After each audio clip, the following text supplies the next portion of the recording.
Einstein के सापेक्षिकता के सिद्धांत के साथ में ही एक सिद्धांत निकला। उसने जो दो पोस्टुलेट्स दिए उसमें कहा कि एक तो फिजिक्स के जो नियम है वो सारे निर्देश तंत्र में एक जैसे होने चाहिए। दूसरा जो उसका पोस्टुलेट था उसमें ये था कि जो सी की वैल्यू है वो सारे निर्देश तंत्र में एक जैसी होनी चाहिए। अगर हम सी की वैल्यू सारे निर्देश तंत्र में एक जैसी वैल्यू मानेंगे तो इसका मतलब क्या हो गया कि जो टी की वैल्यू है वो चेंज होगी, यानी जो घटनाएं एक प्रेक्षक के लिए समकालीन हैं उनका दूसरे प्रेक्षक के लिए समकालीन होना आवश्यक नहीं है। समकालीन संबंधी विचार भी सापेक्ष है, इसी समकालीनता का आपेक्षिक सिद्धांत कहते हैं। इसका मतलब ये हुआ कि जो अब टी टाइम हमने गैलीलियन ट्रांसफॉर्मेशन के में कांस्टेंट लिया था वो टी लॉरेंज ट्रांसफॉर्मेशन में वेरी करेगा। लॉरेंस ट्रांसफॉर्मेशन के लिए हमने माना कि एस और एस डैश दो जड़त्वीय निर्देश तंत्र है। उसमें जो एस डैश है वो नियत वेग v से गतिशील है। पी कोई पॉइंट है, उसके लिए हमारे पास में निर्देशांक है एक्स वाई जेड, और एस डैश में उसके निर्देशांक है एक्स डैश वाई डैश और जेड डैश। अब लॉरेंस ट्रांसफॉर्मेशन में हमने माना कि जो टी है वो चेंज हो रहा है, तो जो एस सिस्टम है उसमें निर्देशांक हो गए लोरेंज रूपांतरण से एक्स वाई जेड और टी, और एस डैश में क्या हो गया x dash y dash z dash और टी डैश। इसके साथ ही जब हम इनमें हमें लॉरेंस ट्रांसफॉर्मेशन से ऐसे इक्वेशन मिलेगी जिससे क्या होगा कि एस और एस डैश दोनों में भौतिकी के नियम बदलेंगे नहीं। यहाँ पर इस डायग्राम में एस डैश में निर्देशांक है x y z t, S dash निर्देशांक है x dash y dash z dash और टी डैश। इसके बाद ये जो एस डैश सिस्टम है वो वी वेग से एक्स की तरफ गति कर रहा है। फिर उसके बाद में यहाँ से ओ, अगर कोई ऑब्जर्वर ओ बिंदु पर बैठा है, ओ से पी के बीच में टाइम ट्रेवल टी की वैल्यू कितनी हो जाएगी, वही टी बराबर O P by C. O P की वैल्यू कितनी है, root of X square plus Y square plus Z square by C. इस इक्वेशन को अगर हम सॉल्व करेंगे तो यहाँ पर क्या हो जाएगा हमारे पास में t square c square equals to x square y square plus Z square, x square plus Y square plus Z square equals to t square plus c square. T square और सी स्क्वायर को अगर हम transfer करके इधर left hand side में लाएंगे तो minus sign के साथ में आ जाएंगे और इक्वल्स टू ज़ीरो आ जाएगा। ये हमें एक इक्वेशन मिली। इसके बाद में अगर हम एस डैश सिस्टम के लिए इक्वेशन निकालेंगे तो एस डैश सिस्टम के लिए सेम चीज़ होगी, x dash square plus y dash square plus z dash square minus c square t dash square equals to zero. ये पी के निर्देशांक हो गए एस डैश सिस्टम में, ठीक है। अब इसके बाद में यहाँ से हमने गैलीलियन ट्रांसफॉर्मेशन में पढ़ा था कि एक्स डैश की वैल्यू क्या होती है X minus we T, Y dash की वैल्यू होती है Y minus Y dash equals to Y और Z dash equals to Z.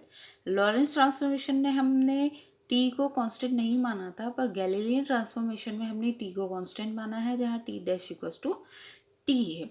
ये इक्वेशन की अगर हम इसमें पुट करें जो हमें यहाँ से मिली है, इस इक्वेशन में एक दो तीन चार इनकी वैल्यू अगर हम इसमें पुट करते हैं तो हमारे पास रिजल्ट में ये एक एक्स्ट्रा टर्म यहाँ पर निकलती है। इस प्रकार के निर्देश तंत्र जिसमें प्रकाश का वेग अचर जाता है गैलीलियन रूपांतरण समीकरण वैध नहीं रहते।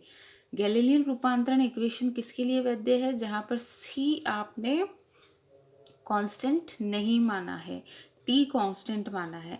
जबकि लॉरेंज में क्या है, हमने सी कांस्टेंट माना है कि प्रकाश का वेग तो सी रहेगा और टाइम जो है वो वेरी करता है, ठीक है। यहाँ से जब हम लॉरेंस ट्रांसफॉर्मेशन के लिए इक्वेशन निकालेंगे तो ये हमें एक्स्ट्रा मिला, इसका मतलब ये जो है इसके लिए वैध नहीं है, गैलीलियन इस इक्वेशन के लिए वैध नहीं है। इस इक्वेशन के रिजल्ट कैसे निकालें, तो हमने अज्यूम किया कि एक्स डैश की जो वैल्यू है वह कोई alpha x plus beta T है, वाई डैश को वाई, जेड को जेड ही रहने दिया, और टी डैश हमने कहा भाई ये वेरी कर रहा है तो इसके लिए gamma x plus delta T हमने कोई इक्वेशन ले ली। यहाँ पर ये अल्फा बीटा गामा और डेल्टा चारों क्या है, कांस्टेंट है, ठीक है। Alpha beta gamma delta constant है और इन्हीं का हमें यहाँ पर मान निकालना है। सबसे पहले एक्स डैश इक्वल्स टू 0 पर स्थित जो ऑब्जर्वर है वो एस के सापेक्ष कौन से वेग से चल रहा है, d x by d t equals to v से। X dash equals to zero रखेंगे तो यहाँ पर इसकी वैल्यू क्या आ जाएगी, alpha x plus beta t बराबर ज़ीरो। यहाँ से हम अल्फा और बीटा की वैल्यू निकालेंगे तो minus beta by alpha equals to v हो जाएगा d x by d t के इक्वल। ऐसे ही एस डैश निर्देश तंत्र के सापेक्ष प्रेक्षक ओ है और माइनस एक्स के अनुदिश, ऐसे ही हम एस डैश के लिए निकालेंगे तो एस डैश के लिए क्या आएगा, d x dash by d t dash equals to minus v. यहाँ से वापस वही बीटा और डेल की वैल्यू हमने टी डैश के साथ में निकाली। लो यहाँ पर एक्स डैश को मैंने alpha x plus beta t किया था और टी डैश मैंने क्या किया था, alpha x plus del t किया था। यहाँ से हम एक्स डैश की वैल्यू निकालेंगे तो beta by del t dash equals to alpha v by del t dash निकलेगा। क्या क्या इक्वेशन पुट करी है हमने यहाँ पे, एक तो टी डैश की वैल्यू ली है, एक्स डैश की वैल्यू ली है, यहाँ से टी डैश इक्वल्स टू क्या हो गया, डेल टी ये वाली वैल्यू ज़ीरो और x dash equals to beta t, x dash equals to beta t, this is zero. ठीक है, एक्स और एक्स की वैल्यू मैंने यहाँ पर ज़ीरो कर दी। पहले बीटा वाले जो फर्स्ट कंडीशन थी एस सिस्टम के लिए उसमें हमने क्या किया था, एक्स डैश की वैल्यू ज़ीरो करी थी और एस डैश सिस्टम में क्या किया है, एक्स की वैल्यू करी है, अपोजिट किया है। यहाँ से हमें इक्वेशन मिल गई अल्फा इक्वल्स टू बीटा। ये आप एक बार कैलकुलेशन करके देखेंगे तो बड़ी आसानी से आपको इनके रिजल्ट्स मिल जाएंगे। एक्स डैश इक्वल्स टू क्या हो गया, alpha x minus we t, done, clear है। Y dash equals to y, z dash equals to z और टी डैश इक्वल्स टू हमारे पास में यहाँ क्या टर्म आ रही है, gamma x plus alpha t, ये वैल्यू हमारे पास में आ रही है। यहाँ हमने gamma x plus delta t जो हमने लिया था तो डेल हमारे पास अल्फा के इक्वल आ गया।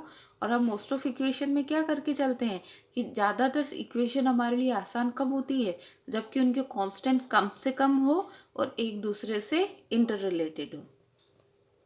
अब इन चारों इक्वेशंस को, ये जो हमने यहाँ पर इक्वेशन निकाली थी लॉरेंस ट्रांसफॉर्मेशन स्टार्ट करने से पहले, कि जो हम एक्स डैश सिस्टम हो या एक्स सिस्टम लेते हैं उसके लिए हमारे पास जो इक्वेशन आई थी ये वाली, एक्स डैश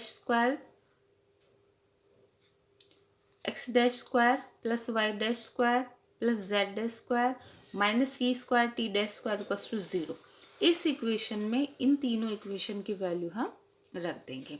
इन तीनों इक्वेशन की वैल्यू रखने के बाद में हमारे पास ये एक बड़ी सी समीकरण हमको मिलेगी और इन समीकरण की तुलना जब समीकरण एक से हम करेंगे, जो फर्स्ट हमने ली थी, फर्स्ट इक्वेशन हमारी ये एस सिस्टम के लिए जो हमको मिली थी, इससे जब हम कंपेयर करेंगे कौन सी वाली इक्वेशन को, जो इक्वेशन हमको यहाँ पर डिटेल में मिली थी, इससे तो हमारे पास रिजल्ट्स में तीन इक्वेशंस हमको और मिलेगी। ठीक है, ये वाली इक्वेशन से हमको, ये हमने गुणांकों की तुलना करी है, एक्स वाई और जेड के गुणांकों की तुलना। ठीक है, एक्स वाई और जेड के गुणांकों की हमने यहाँ पर तुलना की है। Alpha square c square minus v square equals to c square, यहाँ से एक इक्वेशन मिली है। यहाँ से हमें अल्फा की वैल्यू क्या मिलेगी, 1/√1 minus v square upon c square. यहीं से शुरुआत होती है लॉरेंस ट्रांसफॉर्मेशन की। इसी तरह गामा के लिए alpha v upon c square हमको विद नेगेटिव साइन यहाँ पर मिलेगा। और इसी के साथ बाकी के तीन इक्वेशन भी हम निकालेंगे तो हमारे पास रिजल्टेंट जो तीन इक्वेशन आएगी वो कुछ इस तरीके से होगी कि एक्स डैश की value alpha x minus we T, Y dash y के बराबर, जेड डैश जेड के बराबर, टी डैश जो है वो alpha t minus v x by c square, जहाँ पे अल्फा वेल नोन है 1/√1 minus v square upon c square. अगर हमने वी बाई सी को वेरी वेरी लेस देन 1 कर दिया, जिससे अल्फा अप्रोक्सीमेट 1 हो जाता है, मतलब कि अगर इसकी वैल्यू एक से बहुत कम है तो अल्फा की वैल्यू 1 की इक्वल हो जाएगी और ये सारी इक्वेशन किस में ट्रांसफर हो जाएगी, गैलीलियन में ट्रांसफर हो जाएगी। यानी लॉरेंस ट्रांसफॉर्मेशन से गैलीलियन ट्रांसफॉर्मेशन में जाने के लिए कंडीशन क्या है कि v by c is very very less than 1 जहाँ पर अल्फा इक्वल्स टू 1 हो जाएगी। और लॉरेंस ट्रांसफॉर्मेशन के हमारे पास जो रैखिक समीकरण होंगे, very very most important, x equals to alpha x dash plus v t dash, y dash equals to y, z dash equals to z. देखिए यहाँ पर एक कंडीशन और है कि जो हमने जहाँ ऑब्जर्वर माना है उसके लिए x बराबर alpha x dash plus v t dash है, ठीक है। और अगर हमने जो सिस्टम मूव कर रहा है v वेलोसिटी से, उसके लिए अगर हमको निकालना है तो उसके लिए यहाँ पर x dash equals to alpha x minus we t है, x माइनस वी टी है, यहाँ पर x प्लस वी टी है। ये बहुत बड़ी मिस्टेक हो जाती है एग्जाम में।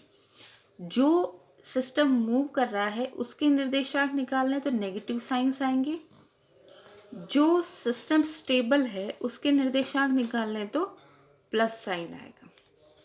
Is that clear? उसके बाद में आता है वेगों का संयोजन, ठीक है।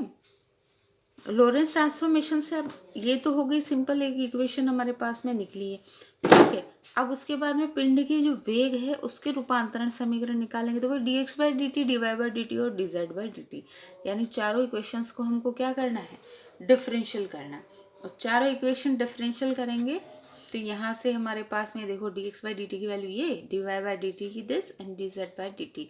यहाँ पे अल्फा में पता ही है 1/√1 minus v square upon c square.